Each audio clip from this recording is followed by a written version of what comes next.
नमस्कारम। केरला के गवर्नर श्रीमान राजेंद्र आर्लेकर जी, आर्य वैद्यशाला से जुड़े सभी महानुभाव, देवी और सज्जनों, आज इस गरिमामय अवसर पर आप सभी से जुड़ना मेरे लिए खुशी का अवसर है। आयुर्वेद को सहेजने, संरक्षित करने और आगे बढ़ाने में आर्य वैद्यशाला का महत्वपूर्ण योगदान है। अपने 125 वर्षों की यात्रा में इस संस्था ने आयुर्वेद को इलाज की एक सशक्त व्यवस्था के रूप में स्थापित किया है। आज इस अवसर पर मैं आर्य वैद्यशाला के संस्थापक वैद्य रत्नम पीएस वरियर जी के योगदानों को याद करता हूं। आयुर्वेद के प्रति उनकी अप्रोच और लोक कल्याण के लिए उनका समर्पण आज भी हमें प्रेरित करता है।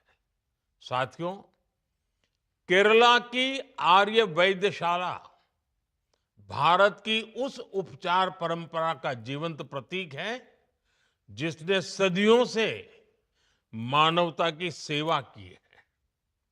भारत में आयुर्वेद किसी एक काल या एक क्षेत्र में सीमित नहीं रहा। हर दौर में इस प्राचीन चिकित्सा पद्धति ने जीवन को समझने, संतुलन बनाने और प्रकृति के साथ तालमेल बिठाने का रास्ता दिखाया है। आज आर्य वैद्यशाला 600 से अधिक आयुर्वेदिक औषधियों का निर्माण करती है। देश के अलग अलग क्षेत्रों में संस्था के अस्पताल आयुर्वेदिक तरीके से मरीजों का इलाज कर रहे हैं, जिनमें दुनिया के 60 से अधिक देशों के मरीज शामिल होते हैं। आर्य वैद्यशाला ने ये भरोसा अपने काम से बनाया है। जब लोग कष्ट में होते हैं तो आप सभी उनके लिए बहुत बड़ी उम्मीद बनते हैं। साथियों, आर्य वैद्यशाला के लिए सेवा केवल एक विचार नहीं है, ये भावना उनके एक्शन, अप्रोच और इंस्टीट्यूशंस में भी दिखाई देती है। संस्था का चैरिटेबल हॉस्पिटल पिछले 100 वर्षों से, 100 वर्ष कोई कम समय नहीं है, 100 वर्षों से निरंतर लोगों की सेवा में जुटा है। इसमें अस्पताल से जुड़े सभी लोगों का योगदान है। मैं अस्पताल के वैद्य, डॉक्टर, नर्सिंग स्टाफ और अन्य सभी लोगों का भी अभिनंदन करता हूं। चैरिटेबल अस्पताल की 100 वर्षों की यात्रा पूरी करने के लिए आप सब बधाई के पात्र हैं। केरला के लोगों ने आयुर्वेद की जिन परंपराओं को सदियों से जीवंत बनाए रखा है, आप उन परंपराओं का संरक्षण भी कर रहे हैं, संवर्धन भी कर रहे हैं। साथियों, देश में लंबे समय तक प्राचीन चिकित्सा पद्धतियों को साइलों में देखा जाता रहा। पिछले 10-11 वर्षों में इस अप्रोच में बड़ा बदलाव हुआ है।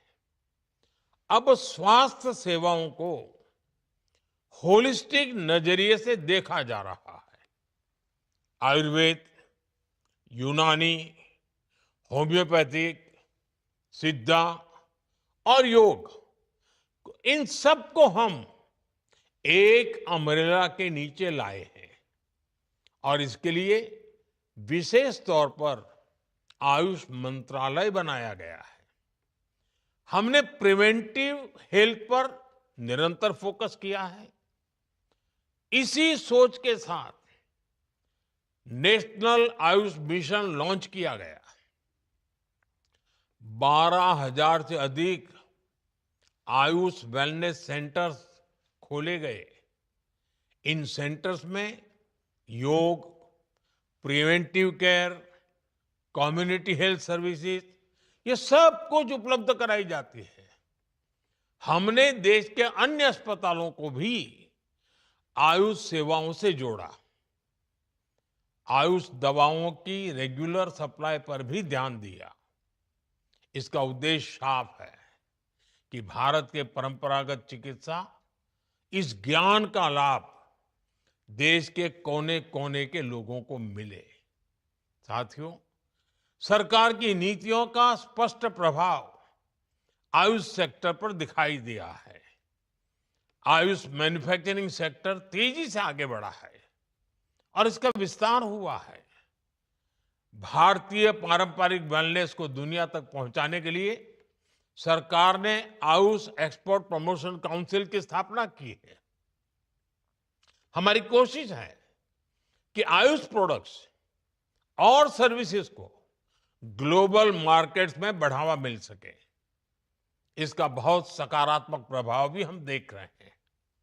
साल 2014 में भारत से लगभग 3,000 करोड़ रुपए के आयुष और हर्बल प्रोडक्ट्स एक्सपोर्ट होते थे। वहीं अब भारत से 6500 करोड़ रुपए के आयुष और हर्बल प्रोडक्ट्स एक्सपोर्ट होने लगे हैं।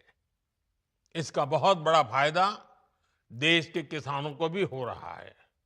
साथियों, भारत आज Ayush based medical value travel के लिए एक भरोसेमंद डेस्टिनेशन के रूप में भी उभर रहा है। इसलिए हमने आयुष वीजा जैसे कदम भी उठाए हैं। इससे विदेशों से आने वाले लोगों को आयुष चिकित्सा की बेहतर सुविधाएं मिल रही हैं। साथियों, आयुर्वेद जैसी प्राचीन चिकित्सा पद्धति को प्रमोट करने के लिए सरकार हर बड़े मंच पर इसे गर्व से आगे रख रही है। चाहे ब्रिक्स देशों का सम्मेलन हो या G20 देशों की बैठक हो, जहां भी अवसर मिला, मैंने आयुर्वेद को होलिस्टिक हेल्थ के माध्यम के रूप में प्रस्तुत किया। गुजरात के जामनगर में वर्ल्ड हेल्थ ऑर्गेनाइजेशन WHO के ग्लोबल ट्रेडिशनल मेडिसिन सेंटर की स्थापना भी की जा रही है। जामनगर में ही institute of teaching and research in Ayurveda, इसने भी काम शुरू कर दिया है। आयुर्वेदिक दवाओं की बढ़ती मांग को पूरा करने के लिए गंगा नदी के किनारों पर औषधीय खेती को भी बढ़ावा दिया जा रहा है।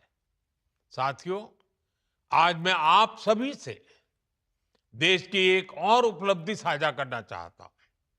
आप सभी जानते हैं कि अभी यूरोपियन यूनियन के साथ ट्रेड एग्रीमेंट की ऐतिहासिक घोषणा हुई है। मुझे ये बताते हुए खुशी है कि ये trade agreement Indian traditional medicine services और प्रैक्टिशनर्स को एक बड़ा बूस्ट देगा। ईयू मेंबर स्टेट्स में जहां रेगुलेशंस मौजूद नहीं हैं, वहां हमारे आयुष प्रैक्टिशनर्स भारत में हासिल की गई अपनी प्रोफेशनल क्वालिफिकेशन के आधार पर अपनी सर्विसेज प्रदान कर सकेंगे। इसका बहुत बड़ा लाभ आयुर्वेद और योग से जुड़े हमारे युवाओं को होगा। इस एग्रीमेंट से यूरोप में आयुष वेलनेस सेंटर्स की स्थापना में भी मदद मिलेगी। आयुर्वेद, आयुष से जुड़े आप सभी महानुभावों को मैं इस एग्रीमेंट की बधाई देता हूं।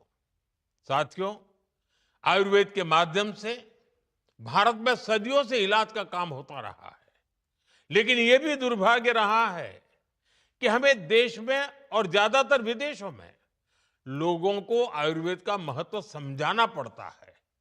इसकी एक बड़ी वजह है एविडेंस बेस्ड रिसर्च की कमी, रिसर्च पेपर्स की कमी। जब साइंस के सिद्धांतों पर आयुर्वेदिक पद्धति को परखा जाता है तो लोगों को भरोसा और मजबूत होता है। इसलिए मुझे इस बात की खुशी है कि आर्य वैद्यशाला ने आयुर्वेद को साइंस और रिसर्च की कसौटी पर लगातार परखा है। ये सीएसआईआर और आईआईटी जैसे संस्थानों के साथ मिलकर काम कर रही है। ड्रग रिसर्च, क्लिनिकल रिसर्च और कैंसर केयर पर भी आपका फोकस रहा है। आयुष मंत्रालय के सहयोग से कैंसर रिसर्च के लिए सेंटर ऑफ एक्सीलेंस की स्थापना करना इसी दिशा में एक महत्वपूर्ण कदम है। साथियों, अब हमें बदलते समय के अनुसार आयुर्वेद में आधुनिक टेक्नोलॉजी और एआई का उपयोग भी बढ़ाना चाहिए।